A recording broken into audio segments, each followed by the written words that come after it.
আমি নিতিন, একটি বেসরকারি অফিসে চাকরি করি। চাকরি সূত্রে নানান জায়গায় ঘুরতে হয়। কোথাও 3 মাস, আবার কোথাও টানা 1 বছর। ঘুরতে আমার বেশ ভালোই লাগে। সেরকম পছন্দ মতো জায়গা হলেই আমি অনিমেষকে ডেকে নিই। সাথে সাথে ও এসে হাজির হয়। অনিমেষ আমার খুব কাছের বন্ধু। এই রে, বৃষ্টি বোধহয় এখনই নামবে।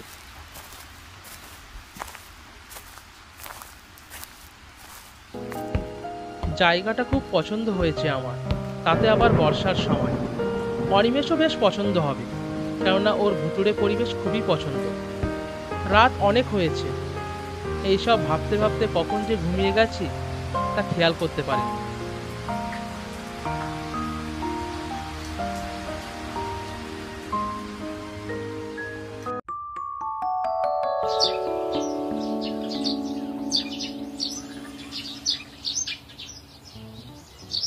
সকাল সকাল উঠে ভাবলাম একটু চারপাশটা ঘুরে আসি।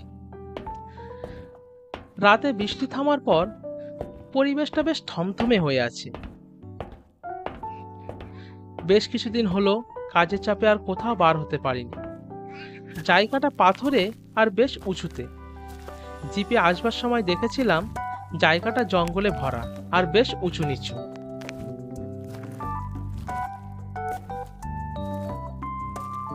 বেশ কিছুটা হাঁটার পর জঙ্গলের ভিতরে একটা পোড়ো বাড়ি দেখতে পেলাম। ঘরটির ভিতরে একা যাবার সাহস হলো না। ভাবলাম ক্যাম্পে ফিরেই অনিমেষকে আসবার কথা জানাবো।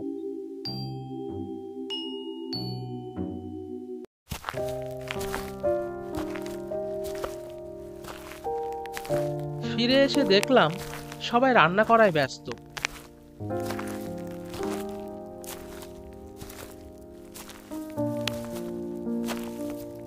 ক্যাম্পে ফিরেই ভাবলাম অনিমেষকে এখনই ফোনটা করে দিই। অনিমেষ, কেমন আছিস ভাই? শিগগিরই চলে আয় আমার এখানে। দারুণ জায়গা, জঙ্গলের মধ্যে একটা ভুতুড়ে বাড়িও আছে। তোর খুব ভালো লাগবে। তোর সাথে অনেকদিন দেখা হয়নি, বেশ ভালো হবে।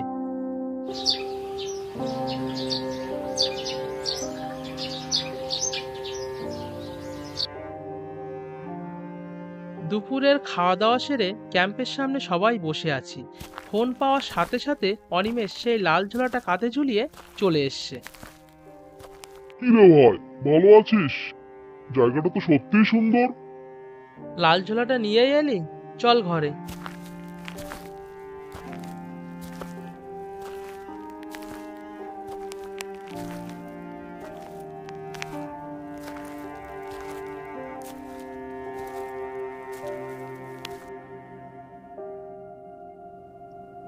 জার্নিটা বেশ ভালোই ছিল।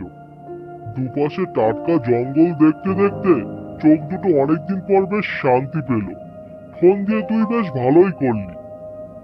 আমি তো জানি তোর ভালো লাগবে। বাড়িটা দেখেই মনে হয়েছিল আগে তোকে ফোনটা করি।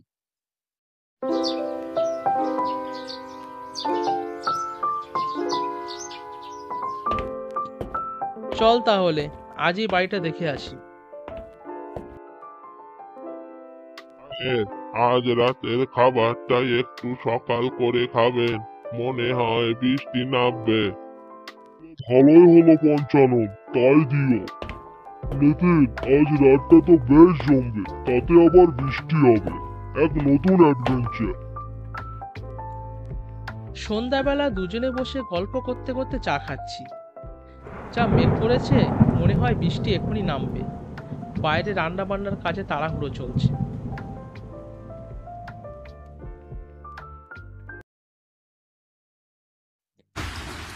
রাত 10টার মধ্যে খাওয়া দাওয়া সেরে যথারীতি পোড়ো বাড়িটির উদ্দেশ্যে রওনা দিলাম।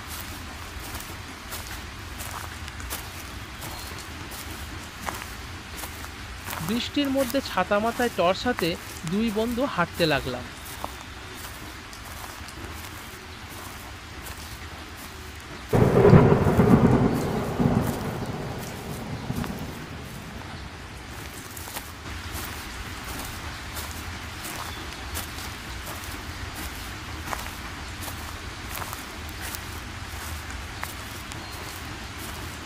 বাড়িটির সামনে আসতেই বেশ কিছু চামচিকি উড়ে গেল।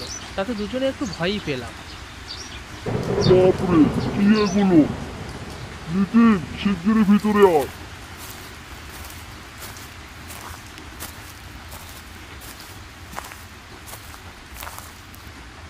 কেমন লাগছে ভাই জায়গাটা? বেশ না? ভুতুড়ে পরিবেশ।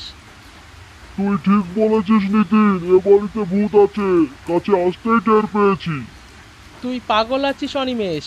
আমি খোঁজ নিয়েছি, আগেকার দিনে নীল সাহেবের বাড়ি ছিল এটা। তারা এখান থেকে চলে যাওয়ায় লোকশূন্য বাড়িটা এখন এমন দেখাচ্ছে।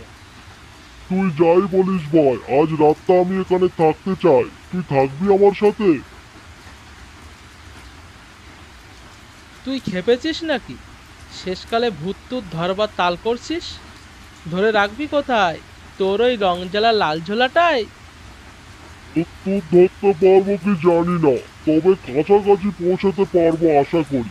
তুই থাক না আজ রাতটা আমার সাথে। না বাবা, আমি থাকতে পারবো না, তুই থাক। আমি চললাম আমার ডেরায়, সকালে দেখা হচ্ছে। এই বলে আমি চললাম আমার ডেরায়, আর অনিমেষ রইল পোড়ো বাড়িতে।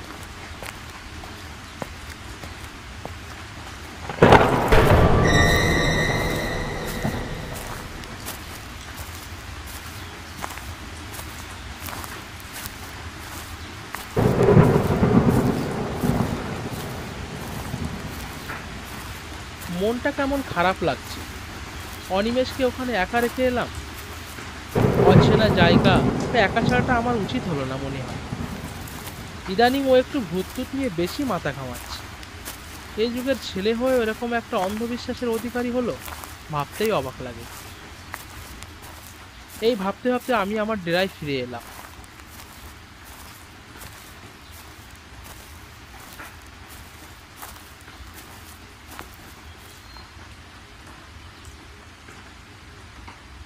ঘরে ফিরে এসেও যেন আমার কিছু ভালো লাগছে না। ওর জন্যে মনটা কেমন হচ্ছে। ভাবতে ভাবতে কখন ঘুমিয়ে পড়লাম জানি না।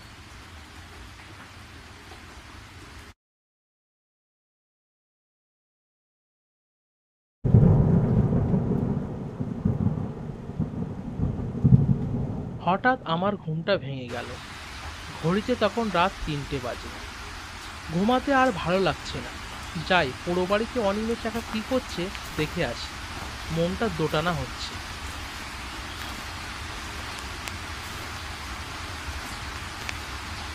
তখনও বৃষ্টি থামেনি, থামার নামগন্ধও নেই।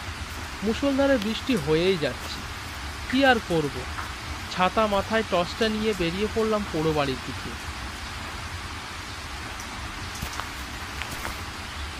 নিঝুম রাতে একা পথ চলতে আমার গাটায় একটু ছমছম করছে। পথঘাট অজানা আমার কাছে।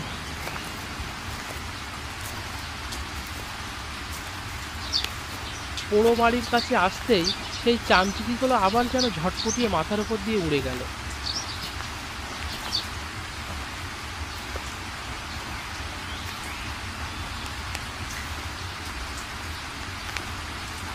ঘরটা পুরো শুনশান হয়ে আছে, যেন ভিতরে কেউ নেই।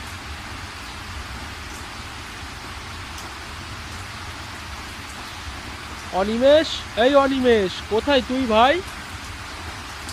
ইচ্ছা করে টর্চটাকে একটু বন্ধ রেখেছি, শালাটাকে একটু ভয় দেখাবো। আমি যে তোমার, শুধু তোমারই। কোনো সাড়া শব্দ না পেয়ে আমি উপরে উঠতে লাগলাম। টর্চটা এবার জেলে নিলাম। অনিমেষের কোনো পাত্তাই নেই।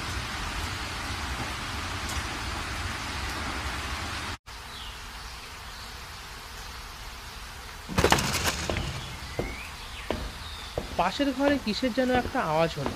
আমি সেদিকেই গেলাম। অনিমেষ গেল কোথায়?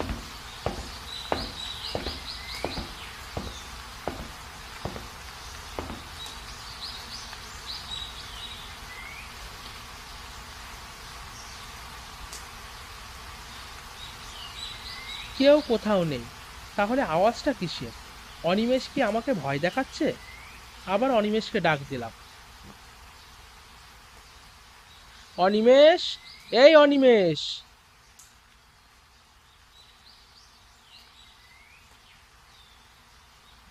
ওটা কি? সাদা কাপড় মুড়ি দেওয়া, দেখি তো গিয়ে।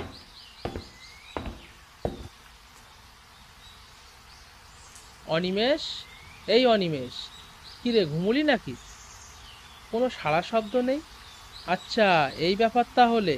ভূত ধরতে এসে শেষকালে ঝোলা মাথায় ঘুম, ঘুম কাতুরে ছেলে কোথাকার, এই তোমার ভূতের কাছাকাছি পৌঁছানো।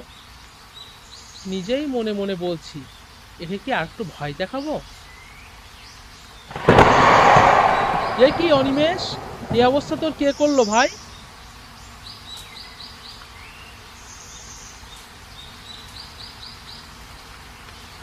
মরা মাছের মতন দুচোখ খুলে শূন্যে তাকিয়ে আছে অনিমেষ।